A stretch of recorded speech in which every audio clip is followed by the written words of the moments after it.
Programang ito ay rated SPG, striktong patnubay at gabay ng magulang ang kailangan. Matinding lungkot ang naramdaman ni Nita at Marsing hanggang sa kanilang pag-uwi.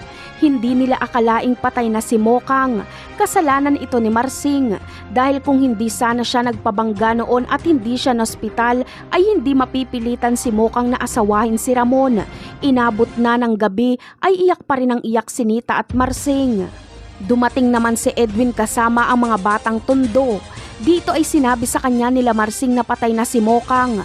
Kaya galit na galit si Edwin at si Tanggol ang kanyang sinisisi.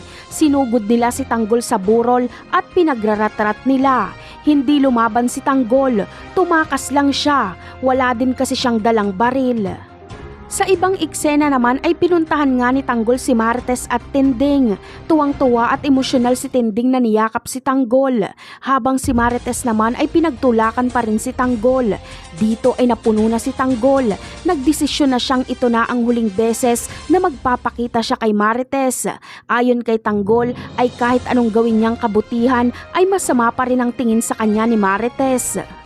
Umalis si Tanggol na masama ang loob at nangakong hindi na babalik. Hinabol siya ni Tinding pero huli na ang lahat. Kaya galit na galit si Tinding kay Marites sa pagtatabuyan nito kay Tanggol. Mali na naman ang desisyon ni Marites. Hindi niya man lang pinakinggan si Tanggol. Sa kabilang banda naman ay hindi nga napatay ni Ramon si Olga. Dumating kasi ang tauhan ni Olga na si Dindo at niratrat si Ramon.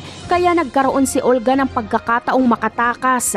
Ang mahalaga ay nalaman ni Ramon na hindi si Tanggol ang pumatay kay Mokang kundi si Olga. Kaya kung makikita ni Tanggol si Ramon ay hindi na sila mag-aaway. Alam nila pareho na si Olga ang pumatay kay Mokang. Napakarami pa nating dapat abangan sa mga susunod na episode. Paalam!